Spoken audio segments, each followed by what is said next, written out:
Okay, imagine a video game with endless space exploration, with over 1,000 planets, hundreds of solar systems. You can go anywhere you want just by clicking on a star map, right? And on each planet, each individual planet, humanity has become so widespread. Humanity has colonized so much of the stars, so much of the cosmos, that now on every single one of those thousands of planets, there are dozens, maybe even hundreds of towns spread across those planets. Dozens, maybe even hundreds of colonies spread across planets. Doesn't that sound a lot cooler than what we got in Starfield? Like, in Starfield, where there's, I think, like 3 planets, basically 3 planets that have been colonized. And there are a few others that have, like, people on them, but they're not really doing much. They're very tiny little communities. Or you have, like, what was that place called? I think it was a Pacifico, where there's like the tourism, whatever. It wasn't very interesting, to be honest. But point being, imagine that. Imagine if it just had all these villages, all these towns spread across, and you might be like, how the hell could that even be possible? I mean, that would just be ridiculous. But the thing is, Daggerfall was able to do that 30 years ago.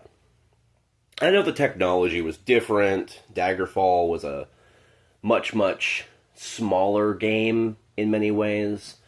The graphics alone probably played a huge hand in why they were able to do that. But at the same time, I do think the technology has to be there. If they were able to do it 30 years ago, they could definitely do it now. They could absolutely have made a game where humanity was spread across everywhere.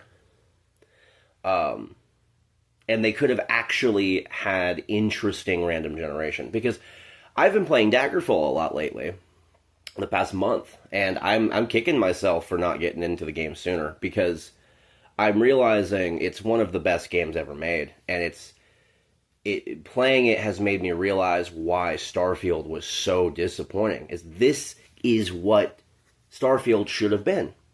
Starfield should have been a game like Daggerfall, just set in space. And the random generation could have actually been interesting. What if instead of just randomly generating terrain, you randomly generated entire cities, entire gargantuan cities and villages, and then you could randomly generate entire quest lines. You could randomly generate quests for factions that you could repeat and do over and over and over forever, and just rise up the ranks and just live in the world of Starfield. There's even so much missed opportunity of, you could keep seeing the same enemies across different planets. As disappointing as that sounds, I think that would have actually really helped the game.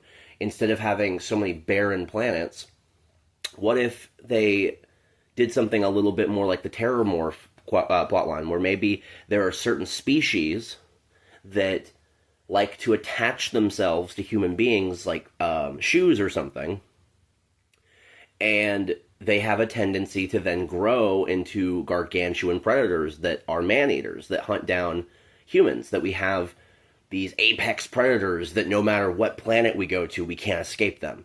That would have been so much more interesting, in my opinion. And so that way, you could go into random caves on random planets.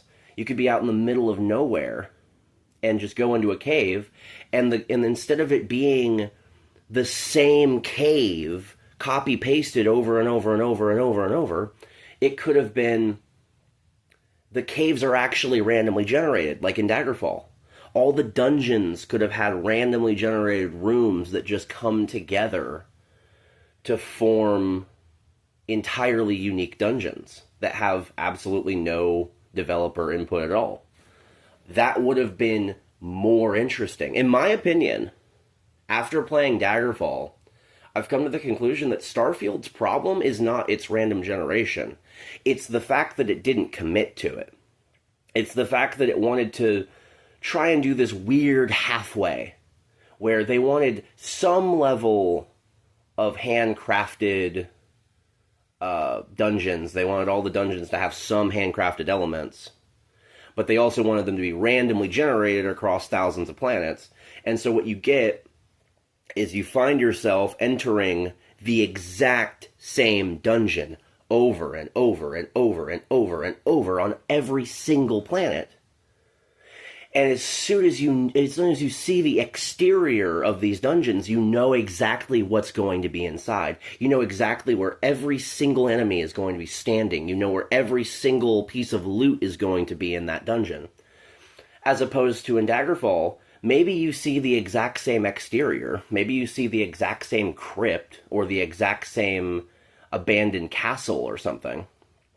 But you know that when you actually step foot inside the interior, you have no idea what's going to be in there. You have no idea what you're in for. And that would have, if Starfield had just had a little bit of that, a little bit more of that randomness, if it had just leaned into that, into the chaos that randomness would have inevitably sown, I think Starfield would have been a much better game. And that is why Daggerfall, a 30-year-old game, is better than Starfield.